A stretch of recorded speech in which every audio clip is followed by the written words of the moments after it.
And we are live for the Power Chat series for the SoFlo Battle of Champions. It was a great tournament, point fighter approved, and we also took pictures at the event.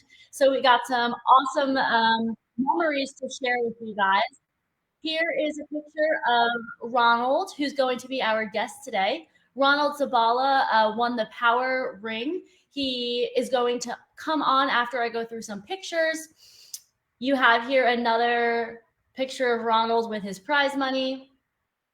Another competitor smiling with his trophy. And you can also see Rashad Eugene with another very happy competitor. So Point Fighter Live took pictures at this event. It's always really nice to have memories at tournaments like these. So if you're considering having Alex come out, take pictures for you guys, I would definitely recommend it because you get to look at these beautiful smiles for the rest of your life. Now I'm going to bring on Ronald, our guest, who won the Power Ring, and I'm really excited to learn more about Ronald. We've had conversations before. He's an established fighter. He's won many different competitions, but he is going to share a little bit more from his own words. So just give me a moment, and I will bring in Ronald in just a second. Hi, Ronald. How are you doing? How are you? How you doing, guys? Doing? Good. As you can see for everybody watching, Ronald is sweating. He has sweat Yeah. down his face, and he's actually at the karate school. So if you hear some background noises, he's hosting an open mat, and there are a lot of people there, so he tells me. But thank you for taking the Yeah. time to talk. So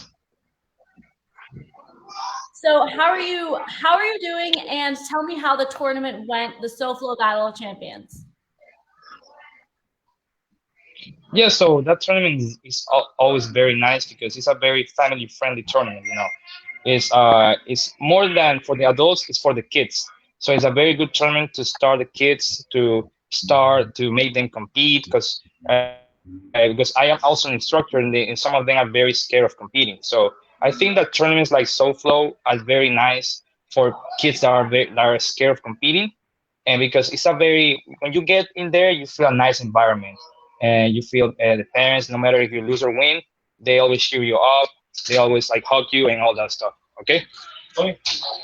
So talk about your first competition. You mentioned some of your students were a little nervous, but what about you? Do you remember your first competition and how it went, how you were feeling? My first competition. Yes, my first competition was in Venezuela. So I was actually a little bit scared, but as I said, like my coach always tell me to have fun, which is when you're a black belt, you that's what you have to remember. You have to have fun, and always you want to win, right? Every time. But having fun is the most important part because if you win and you didn't have fun, what's the point? Are there times that you sometimes have to, are there times that you don't have fun and you have to remind yourself really what this is about?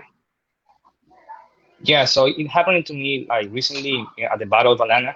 I was fighting and I didn't feel any motivation of fighting, so I decided to take a break and I do other things like play soccer with my friends, going out and all that stuff, and I actually feel better to coming back. I enjoy more, and when you are relaxed, this sports is easier for you. Yes. So interesting that you had the self awareness to say, I'm not motivated, give myself a break, and you went to go do other activities. Now, how are you feeling back on the mat?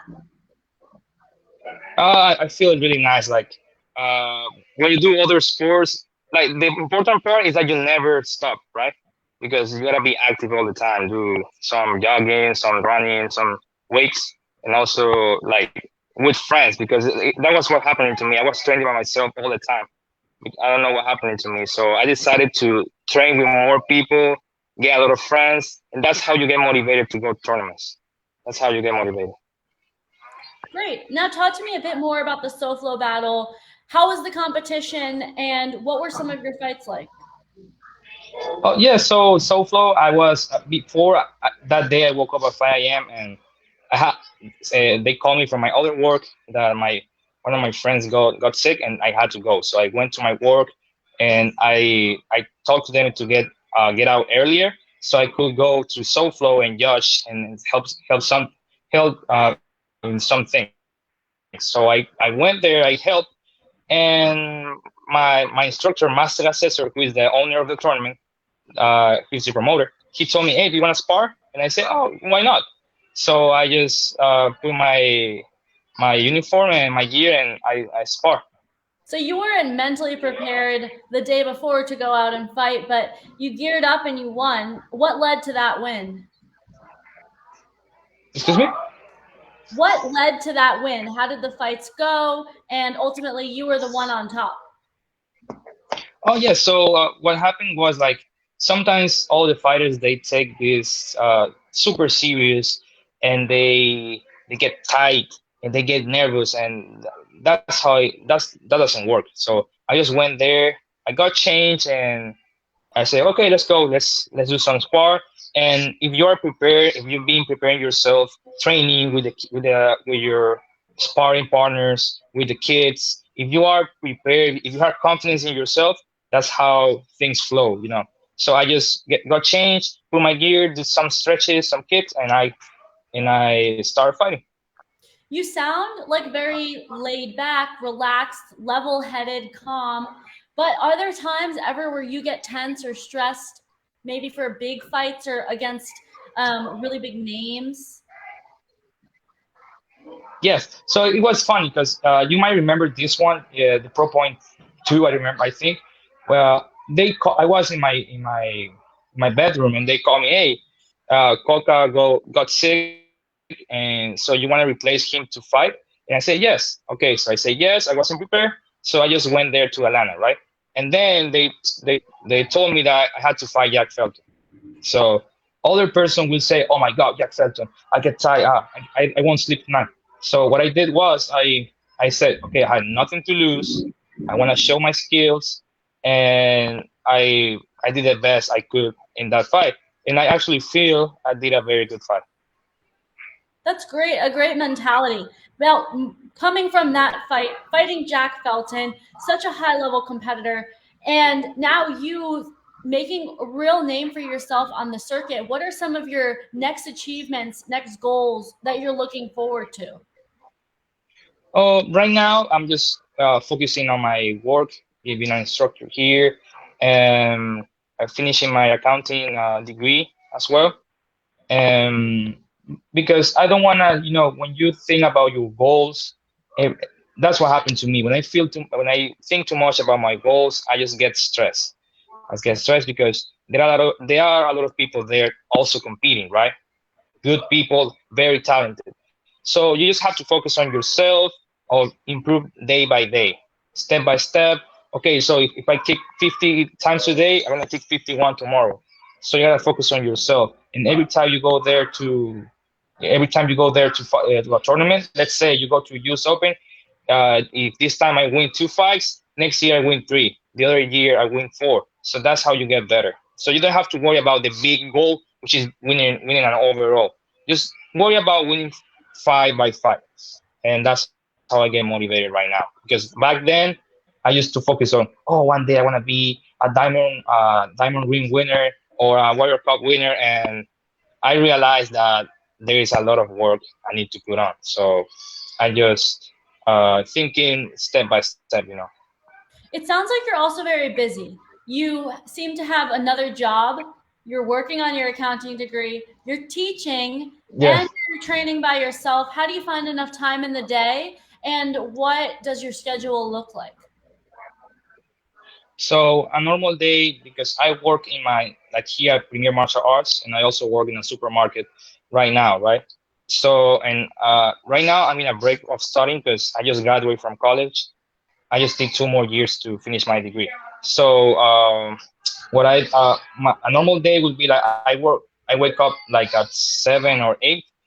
I run my 5 miles, or depending on how I feel. If I feel super motivated, I run more than 5 miles. So I run, I do some weights, or maybe some explosive drills, and so I go to on the supermarket days. I go to the supermarket. I stay there for 8 hours. Then I go out. I go home. I take a shower and go to practice some kickboxing as well. And then I And then you go take a back. shower after that, right? So you take two Yeah, showers. exactly. Yes, because like shower. Yes, so it's crazy. And let's say I have to teach a PMA. I just wake up super early. I train a lot, super hard, and I come here like 30 minutes earlier so I can prepare my routine to teach. And I teach from 3 to 8, and I just go back home. And sometimes when I go back home, I have my classes with Mr. Plowden Okay. Wow, that is a via very Zoom. it's a very busy day.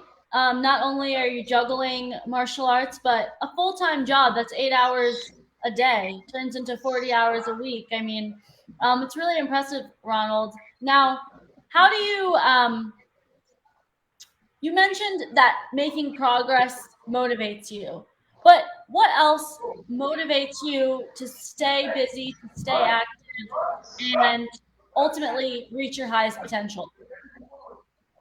Yeah, what motivates me is my people around. My mom, I'm so grateful that I have her here, and also Mr. Plowden. Sometimes he texts me, "Hey, how you doing, man?" And those little things like gets me motivated, And he texts me sometimes. Avery texts me, and even my instructor here, the owner of the dojo, master assessor, the PMA owner. He's here. He always good vibes, always good vibes, good energy. So that's what I like. The people around me is what motivates me right now. And sometimes during the weekend, watching soccer with my grandma, that's what motivates me. Yeah, Wow, it seems like family and the people around you really play a role in keeping you level-headed, as not I want to say level-headed, but just calm and cool demeanor. It doesn't seem like yes. things get you really angry or riled up, do they?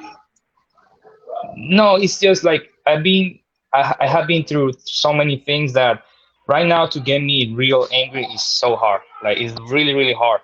Like when I go to the supermarket and they tell me, "Hey, how are you not complaining? Like how are you not like tired?" Because when I feel tired, I just smile. I'm always smiling. I don't care. I never complain. Okay, because nowadays some people you might know some people complain too much, and right now is you have to be more grateful, more thankful about what you have, and just day by day, Yeah. And go sleep, wake up, another day. I hope that people watching take that advice and even just a little bit and try to implement it into their daily routine of being more grateful for what they have and seeing the bright side of things. Well, Exactly, Ronald, yes. Be more grateful. thank you so much for coming onto the Power Chat series to talk about the tournament, how you did, and a little bit more about you. And maybe the next time we'll get a little bit deeper into some of the things that you've gone through to get you to where you are today. How does that sound? Yeah, thank you very much. Yeah. Alrighty. And thank you for everybody watching the Power Chat series. Tune in just about 15 minutes for the next post show. All right. Take care, everyone.